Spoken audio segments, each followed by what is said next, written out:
Hello everyone, welcome to my channel. I am Garima Singh and in this video we are going to do the 3 most important incidents of our Indian history, so stay tuned.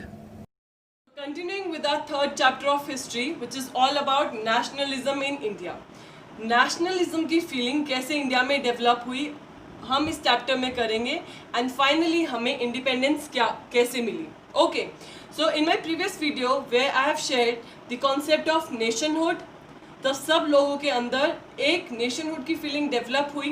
कैसे first world war के बाद लोगों के अंदर awareness आई, उनको पता चला कि Britishers were exploiting Indian economy and how did the new leaders came up with a new strategy, and one of the famous personality, the father of our nation, Mahatma Gandhi ji, when did he return to India and what all strategy did he applied here. Okay, उन्होंने सत्याग्रह movement चलाया था. ये सब मैंने अपनी previous video में पढ़ाया है. If you haven't watched that video, I'll be linking the link of my previous video by the end of the video and also in the description box. You guys can easily check it out. Now coming to today's video, we'll be doing 3 major incidents, which is Rowlatt Act, then Jallianwala Bagh and the Khilafat movement. तीनों movement सब साथ करेंगे. Why? Because all of this incident are inter related. बहुत important incident है हमारी history के अंदर and यहाँ से क्वेश्चन आता ही आता है. So listen to it very very carefully. सारी हिस्ट्री, सारी स्टोरी, सारी कहानी आपको क्लियर होनी चाहिए इन इंसिडेंट्स के बारे में. Now coming to the Rowlatt act. नाम से पता चल रहा है एक्ट. एक्ट मीन्स सरकार लेके आएगी and who was ruling at that time? The Britishers. ये तो बात सबको क्लियर है. तो रॉलेट एक्ट ये पता चल गया कि किसने बनाया? ब्रिटिशर्स लेके आए. ब्रिटिश गवर्नमेंट ने एक्ट चालू किया. ये एक्ट क्या बोलता था? थोड़ा सा मैं आपको थोड़ी कहानी बता देती हूँ and after that will go by the textual language. इस एक्ट के चलते ब्रिटिशर्स क्या कर सकते थे? ब्रिटिशर्स के पास पावर आ गई. जितनी भी पॉलिटिकल एक्टिविटी हो रही है, राजनीति चल रही थी पूरे देश में, जितने भी पॉलिटिकल लीडर्स, जो नए नए लीडर्स आए थे, जो लोगों को अवेयर कर रहे थे कि हम ब्रिटिश रूल के अंडर एज ए कॉलोनी हमें एक्सप्लॉइट किया जा रहा है, उस चीज़ के बारे में लोगों को बताया जा रहा था. तो जो लोग ये जागरूकता, जो अवेयरनेस फैला रहे थे, उनको पॉलिटिकल लीडर्स बोलेंगे, राइट. उन पॉलिटिकल लीडर्स को अरेस्ट करना और अरेस्ट करके अपने जेल में फॉर सेवरल ईयर्स जेल के अंदर रखना. सेवरल ईयर्स के अंदर minimum they were kept for 2 years in jail. अब एक छोटी सी अगर कॉन्सेप्ट आपको याद है, क्लास 7th में आपने पढ़ा था, 8th में भी सिविक्स में पढ़ा है.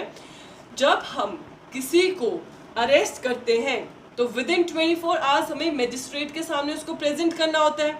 उसके बाद court is the authority who decides whether the person is guilty और नॉट. ये कॉन्सेप्ट पढ़ा था. यहाँ क्या हो रहा था? ब्रिटिशर्स तब इन लीडर्स को अरेस्ट करते थे, उनको 2 साल तक जेल में रखते थे. ट्रायल नहीं होता था उनका, और तब तक ट्रायल नहीं होगा तब तक कोर्ट में हाजिर नहीं होंगे, जज सुनेगा नहीं, डिसीजन नहीं देगा, तब तक आप ये नहीं बोल सकते कि हाँ ये कसूरवार है या गिल्टी है. ओके, सो 2 years तक विदाउट ट्रायल वो उनको जेल में रखते थे. अब 2 साल is a long period, right. So ये जो एक्ट था, किसी को इम्प्रिजन करके रखना, जेल में रखना विदाउट प्रूविंग देम गिल्टी, उनके बिना कोई कसूर निकले तुम जेल में रख रहे हो. This was a big injustice to the Indian people, right. So Rowlatt act यही था. हम देखेंगे किन किन लोगों ने अपोज किया और कैसे लोगों ने इस एक्ट के को रिएक्शन दिया. Okay, so talking about this act, the act gave the government here is the Britishers, the power to repress मतलब दबाना, the political activities. जितनी भी एक्टिविटी चल रही थी इंडिया में, कोई भी एक्टिविटी रोक सकते थे.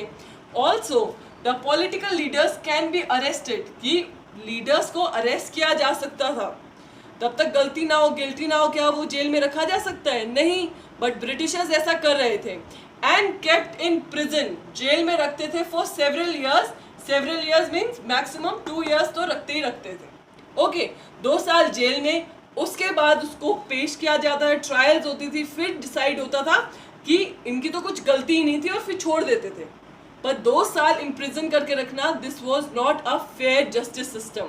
ओके, नाउ ये जब एक्ट आया अब आप सोच रहे होंगे गांधी जी भी आ चुके हैं इंडिया में, उन्होंने क्या रिएक्शन दिया? So Gandhi ji, the father of our nation, he oppose the unjust law. उन्होंने इसके खिलाफ आवाज उठाई, बोला कि ये जो कानून है वो एक फेयर कानून नहीं है। ओके, ये तो बड़ी नाइंसाफी है, विदाउट एनी गिल्टी तुम जेल में रख रहे हो for 2 years। Therefore, he launched हड़ताल और रॉलेट सत्याग्रह। सत्याग्रह की मीनिंग आपको समझाई थी। सत्याग्रह क्या है? Without following the means of violence, आप किसी चीज को टुवर्ड्स द ट्रुथ लेके जाते हो, ओके, सच्चाई की तरफ लेके जाते हो। किया था ना हमने। तो उन्होंने क्या लॉन्च किया? एक हड़ताल। हड़ताल क्या होती है? स्ट्राइक। और इसको हम बोलते हैं रॉलेट सत्याग्रह, ओके। और कौन सी डेट को हो रही थी ये सब चीजें? कौन सा ईयर चल रहा था? As you know, year and dates are very important in history. It was the time period of 1919 and in the month of April 1919 की बात है ये। इसके चलते ही बहुत सारे, क्योंकि रॉलेट एक्ट आ गया था, गांधी जी भी अपोज कर रहे थे। गांधी जी बहुत फेमस थे इस टाइम पे। ऑल्सो लोगों को पता चला कि ये फेयर नहीं है हो रहा हमारे साथ। नॉन वायलेंट रैलीज निकली, लोगों ने खिलाफत में रैली निकाली, स्ट्राइक्स की, प्रोटेस्ट किया ऑल ओवर इंडिया, ओके। और ये सब चल ही रहा था। इसी दौरान अमृतसर जलियांवाला बाग इंसिडेंट तो सबको पता होगा। वहाँ क्या हुआ था? जलियांवाले बाग में एक मेला लगा हुआ था। There were many people in that बाग, ओके। तो ब्रिटिशर्स को लगा कि अगर इंडियंस को सबक सिखाना है, अगर उनको कंट्रोल करना है, this is the right location जहां उनको अपनी पावर दिखानी चाहिए। So what they did to control all of this activities happening in all over India, rallies हो रही थी, स्ट्राइक हो रही थी रॉलेट एक्ट के against. What did the britishers did here? उन्होंने सोचा why not to control the Indian population जो हमारे खिलाफ इतनी स्ट्राइक्स कर रही हैं। सो उन्होंने क्या किया? They fired in a peaceful procession in Amritsar. Amritsar में कहीं एक बहुत पीसफुल कुछ एक्टिविटी चल रही थी, वहाँ जाके उन्होंने फायरिंग कर दी। फायरिंग करने की वजह से क्या होता है? पीपल गॉट रियली एंग्री, लोगों को गुस्सा आता है, प्रोवोक हो जाते हैं लोग और वायलेंस पे उतर आते हैं। एज अ रिजल्ट अब वायलेंस, क्योंकि गांधी जी क्या बोलते थे? सत्याग्रह का रास्ता अपनाओ, कि तुम लोग मार लड़ाई इस झगड़े के अंदर मत घुसो और सत्याग्रह नॉन वायलेंस स्ट्राइक्स करो, हड़ताल करो, उसके बेसिस पे तुम अपनी बात मनवाओ, राइट। सब लोग कॉन्सेप्ट भूल गए सत्याग्रह का और वायलेंस को अपना लिया। पुलिस स्टेशन को अटैक करना स्टार्ट कर दिया, लोगों ने लड़ाई झगड़ा करना स्टार्ट कर दिया। तो इस सब के चलते अब आपको समझ में आया होगा कि रॉलेट एक्ट क्या था। अब रॉलेट एक्ट के चलते ब्रिटिशर्स, ये जो स्ट्राइक्स हो रही थी, रैलीज हो रही थी, इतना ज़्यादा वायलेंस हो रहा था, अब ब्रिटिशर्स क्या करेंगे? Let's see another important incident which is the Jallianwala Bagh incident. Have the Jallianwala Bagh incident. I am sure काफ़ी बच्चों को इंसिडेंट पता भी होगा। आप लोग अमृतसर भी गए हो, जलियांवाला बाग को विजिट भी किया होगा और आपने देखा होगा कि आज भी जलियांवाला बाग को कितने अच्छे से प्रिजर्व करके रखा in the memories of our Indians who died during this incident, okay. तो आपने देखा होगा एक वेल भी है, दीवारों पे गोलियों के निशान भी है। जो बच्चे गए हैं जलियांवाला बाग उनको पता है and they can relate more, okay. और जिनको नहीं पता उनको अभी मैं बताऊंगी। तो जलियांवाला बाग इंसिडेंट क्या हुआ? अभी हमने क्या पढ़ा कि रॉलेट एक्ट आया, जिसकी वजह से ऑल ओवर इंडिया क्या चल रहा था? वायलेंस चल रहा था। गांधी जी ने रॉलेट सत्याग्रह लॉन्च की। सत्याग्रह क्या है भाई? नॉन वायलेंस, बिना मारधाड़ के, सिर्फ हड़ताल करके उनको सच के टुवर्ड्स लेके जाना, उनको बताना कि क्या सही है क्या गलत है, यही है ना। तो रॉलेट एक्ट की वजह से जो वायलेंस हो रहे थे, ब्रिटिशर्स ने क्या किया? उन्होंने मार्शल लॉ इम्पोज कर दिया। इसके चलते मार्शल लॉ क्या है, क्या नहीं है, क्या चीज़ होनी चाहिए, people of India were not that aware. उनको लगा ये भी कोई कानून है और हल्के में लिया इस चीज़ को। अब 13 अप्रैल 1919, 6 अप्रैल को क्या हो रहा था? रॉलेट वाला सारा। और कुछ एक हफ्ते बाद ही हम देखते हैं जलियांवाला बाग इंसिडेंट होगा। 13 अप्रैल को लोग जलियांवाला बाग में इकट्ठे हुए। किस पर्पस से? कुछ लोग आए थे बैसाखी के मेले के लिए, कुछ लोग आए थे प्रोटेस्ट करने के लिए, क्योंकि अमृतसर में एक पीसफुल प्रोसेशन में वहाँ फायरिंग हो गई थी, राइट। सो जलियांवाला बाग की तब मैं बात करती हूँ, इट इज़ अ गार्डन, जैसे मैंने आपको वहाँ बना के दिखाया है बोर्ड पे, हियर गार्डन है और एग्जिट बाहर निकलने के लिए सिर्फ एक ही गेट है, ओके। ये गार्डन में एग्जिट का एक ही रास्ता है जहाँ से आप निकल सकते हो वापस। तो कुछ लोग आए थे यहाँ बैसाखी, बैसाखी क्या है, जब फसल वसल कट जाती है अप्रैल में, दिस इज अ ओकेजन जो लोग सेलिब्रेट करते हैं पंजाब में, राइट। सो बैसाखी का मेला लगा था, कुछ लोग मेला देखने आए थे और कुछ लोग प्रोटेस्ट करने आए थे कि this is the right place कि हम यहाँ बैठ के प्रोटेस्ट कर सकते हैं, but they were not aware of the martial law. Britishers को क्या लगा, भाई हमने मार्शल लॉ लगाया है, उसके बाद भी लोग इकट्ठा हो रहे हैं, गैदरिंग कर रहे हैं। So who was the personality here, general Dyer. General Dyer ने पूरी कमांड ले ली एंड व्हाट ही डिड, उन्होंने जो ये एग्जिट था जहाँ से बाहर निकलने का रास्ता था, उस गेट को क्लोज कर दिया और फायरिंग चालू कर दी पूरी पब्लिक के ऊपर, जितने लोग गार्डन में बाग में इकट्ठा हुए हुए थे। अब क्या हुआ, फायरिंग हो रही थी तो कुछ लोग तो गोलियों से मर गए, कुछ लोग अपनी जान बचाने के लिए जो कुआं है ना, आपने देखा होगा जलियांवाले बाग में, उसके अंदर जंप करना शुरू कर दिया, थिंकिंग कि फायरिंग से बच जाएंगे। लेकिन इतने ज़्यादा लोग उस कुएं में कूदे कि एक दूसरे की वजह से दबकर काफ़ी लोग मर गए।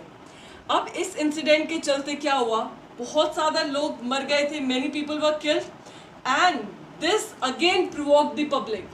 लोगों को फिर से गुस्सा आया, भाई ये क्या हरकत है, हम लोगों पे ही, हमें एक्सप्लॉइट करते हो, हम पे ही रूल कर रहे हो और हमें ही तुम कैसे फायरिंग करके मार रहे हो, ओके। इसके चलते बहुत ज़्यादा वायलेंस होने लगे, क्लैश हो गए लोगों और गवर्नमेंट के बीच में, उनकी बनना बंद हो गई, अटैक्स होने लगे पुलिस स्टेशन पे, गवर्नमेंट ऑफिसेस पे, जहाँ जहाँ ब्रिटिशर्स थे सब जगह अटैक हुआ।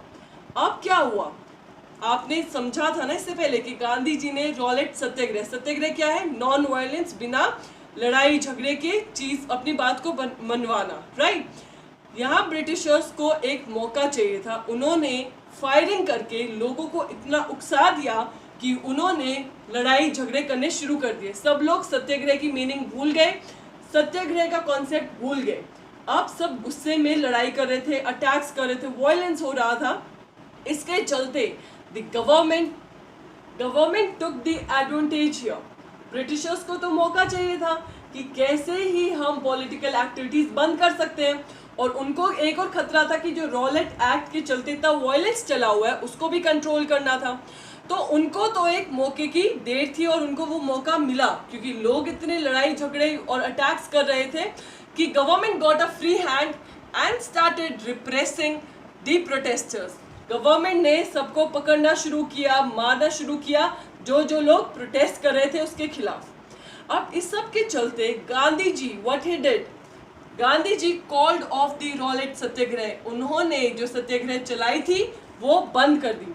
उनको लगा कि जो हमारी पब्लिक है उनको काश समझाया जाता, मीनिंग बताई जाती सत्याग्रह क्या है, ताकि एक ऑर्गेनाइज्ड फॉर्म में, एक प्रॉपर मैनर में सत्याग्रह, रॉलेट सत्याग्रह को लॉन्च किया जाता। क्योंकि इतने ज़्यादा लोग मर गए थे तो गांधी जी ने सोचा this is not the way how the movements are to launch here in India. पहले लोगों में जागरूकता फैलाई जाए, उनको समझाया जाए कॉन्सेप्ट क्या है। क्योंकि इतने सारे लोग मर गए थे, Gandhi ji thought this was not the right time for starting और giving rise to this movement called Rowlatt satyagraha. इसलिए उन्होंने सत्याग्रह मूवमेंट को बंद कर दिया और सोचा नेक्स्ट मूवमेंट जब होगी, अच्छा है पहले लोगों को समझाया जाए, कॉन्सेप्ट बताया जाए कि तुम्हें किस रास्ते पे चलना है, क्योंकि यहाँ तो सब भटक गए थे। सो अब आपको समझ में आया होगा कि जब हमने रॉलेट एक्ट किया उसकी वायलेंस की वजह से ब्रिटिशर्स ने अमृतसर में क्या की, फायरिंग की। फायरिंग की वजह से क्या हुआ, बहुत ज़्यादा वायलेंस हुआ। उन्होंने मार्शल लॉ लगा दिया, लोगों को फिर भी समझ में नहीं आया। मेले के अंदर गए तो जनरल डायर ने कैसे फायरिंग की, कैसे पूरा जलियांवाला बाग इंसिडेंट हुआ। And also you could add this incident is a very infamous movement. Which movement, Rowlatt satyagraha वाली। क्यों? क्योंकि लोगों में इतनी जागरूकता नहीं थी, और ये सब जो इंसिडेंट हुआ तब पता चला कि लोगों के अंदर समझ भी नहीं थी सत्याग्रह की कॉन्सेप्ट की इतनी। तो इसलिए गांधी जी ने रॉलेट सत्याग्रह को बंद कर दिया जलियांवाला बाग इंसिडेंट के बाद में। And another important incident which is the खिलाफत मूवमेंट। खिलाफत मूवमेंट जब मैं बोलती हूँ, खिलाफत के अंदर आपको एक वर्ड दिखाई देगा, खलीफा। तो पहले ये वर्ड की मीनिंग समझनी बहुत इंपॉर्टेंट है। अगर इस वर्ड की मीनिंग आपको समझ में आ जाएगी, खलीफा वर्ड की, तो आपको खिलाफत मूवमेंट का भी कॉन्सेप्ट क्लियर हो जाएगा। तो खलीफा किसे कहते हैं? खलीफा जो कि एम्परर था, एम्परर मतलब राजा है, कहाँ का? ऑटोमन एम्पायर का। ऑटोमन एम्पायर कौन सी एम्पायर है? जो आज का प्रेजेंट डे टर्की है, वहाँ का राजा। And he was considered as the spiritual head of the Islamic world. Spiritual head मतलब इस्लाम क्या है? मुस्लिम, इस्लामिक रिलीजन है जो कि मुस्लिम लोग फॉलो करते हैं। उस रिलीजन का अगर मैं पूछूं कि धार्मिक गुरु किसको मानते थे लोग, स्पिरिचुअल हेड किसको मानते थे अपना, it was none other than but the खलीफा who was the emperor of the Ottoman Empire. अब क्या हुआ था, जो ऑटोमन एम्पायर था, इस एम्पायर ने भी वर्ल्ड वॉर 1 में पार्टिसिपेट किया था। किसकी साइड से? जर्मनी की साइड से। और जर्मनी आपको पता होगा it was opposite to the Britain. Okay, Britain के खिलाफ थे ये लोग। तो वर्ल्ड वॉर में दिस ऑटोमन एम्पायर जर्मनी के साइड था। आपको अगर याद हो 9th class, in world war 1 they were defeated. और इस टाइम रूमर स्प्रेड होना स्टार्ट हुए कि एक बहुत ही हार्श ट्रीटी, बहुत ही खतरनाक ट्रीटी मतलब अग्रीमेंट साइन होगा, जो लोग हारे हैं उनको ब्रिटिशर्स की बात माननी पड़ेगी। ओके, अब इससे क्या हुआ, लोगों को पता चला कि ब्रिटिशर्स है वहाँ भी जो हमारे खलीफा, जो हमारा स्पिरिचुअल हेड है, उसको डिसरिस्पेक्ट कर रहे हैं। तो यहाँ क्या हुआ, इनकी जो स्पिरिचुअल लीडर की इतनी इंसल्ट जो उन्होंने उनको लगी मुस्लिम्स को, तो masses here got angry, not only in India but all over the world. जितनी भी मुस्लिम पॉपुलेशन थी सब लोगों को गुस्सा आना शुरू हुआ। ओके, अब क्या हुआ, ये सब बात चल रही है ऑफ द मंथ मार्च 1919। मार्च में ये सब इंसिडेंट हुआ। तो खिलाफत मूवमेंट जब होती है, खिलाफत मूवमेंट की वजह से अब ये लोग देखते हैं कि हिंदू भी परेशान है ब्रिटिशर्स से, मुस्लिम्स भी परेशान हैं। तो ये एक बिल्कुल सही टाइम है जब हिंदू और मुस्लिम को यूनाइट एक साथ होके और ब्रिटिशर्स के खिलाफ जाना चाहिए, खिलाफत मूवमेंट लॉन्च करनी चाहिए। ठीक है ना? तो इसके चलते हिंदू और मुस्लिम यूनाइट करने के लिए एक खिलाफत कमेटी लॉन्च की गई इन 1919 मुंबई के अंदर। और इसके लीडर कौन थे? The leaders were Mohammad Ali and Shaukat Ali. दोनों भाई मोहम्मद अली और शौकत अली ने खिलाफत कमेटी बनाई ताकि ये खिलाफत मूवमेंट लॉन्च कर सके ब्रिटिशर्स के against. Now let's see further ahead कि क्या होता है। Till now you must have understood this story कि क्या हुआ, कैसे हिंदू परेशान थे, कैसे मुस्लिम्स भी परेशान हैं। अब क्या होगा, कांग्रेस सेशन होगा कैलकाटा के अंदर। कांग्रेस सेशन क्या है, जो कांग्रेस थी बनी हुई थी। ओके, और हर जगह सेशन होते, सेशन मतलब मीटिंग। जौन सी जगह पे सेशन, जौन सी जगह पे मीटिंग कंडक्ट होती थी, उस सेशन को उसी जगह से जाना जाता था। जैसे अगर बॉम्बे में हुआ तो it will be Bombay session, Calcutta में हो रहा है तो कैलकाटा सेशन, बंगाल में हो रहा है तो बंगाल सेशन। सिमिलरली इस टाइम जो मीटिंग हुई, it happened in Calcutta session and this was the time of September 1920। यहाँ क्या हुआ, यहाँ लोगों ने डिमांड की कि हमें एक ऐसी planned nationwide movement launch करनी चाहिए। Therefore, Gandhi ji and the Ali brothers, Ali brothers कौन है, जो कि खिलाफत मूवमेंट लॉन्च किए थे जिन्होंने, मोहम्मद अली एंड शौकत अली, ये लोग मिलके इन्होंने सोचा this is the right time, right moment, right chance to unite the masses. Hindu और मुस्लिम को एक साथ मिलाया जाए और ब्रिटिशर्स के खिलाफ आवाज उठाई जाए। Therefore, in this session, Calcutta session, the demand for the non-corporation movement was raised. अब आपको समझ में आया होगा, जो नॉन कॉर्पोरेशन मूवमेंट है, जो कि एक ऑर्गेनाइज्ड मूवमेंट कहलाएगी, क्योंकि सोच समझ के मूवमेंट लॉन्च की गई थी against the Britishers. That we'll be studying in the next video. But till now, I hope you have understood the base. भाई पीछे के रीजन क्या थे कि जो नॉन कॉपरेशन मूवमेंट लॉन्च होगी और कैसे सारी इवेंट्स हुए और कैसे सारी जो इंसिडेंट्स हैं वो कैसे एक बड़ी कॉर्पोरेशन नॉन कॉर्पोरेशन मूवमेंट को लीड कर रहे हैं. So that was it for today's video, guys. I hope all the story regarding the 3 incident is clear to you all. So thank you for watching Economics Window by Garima Singh, and if you liked this video then do not hesitate to press in the thumbs up icon, and also guys like, share and subscribe and help us grow each day. Thank you for watching Economics Window by Garima Singh.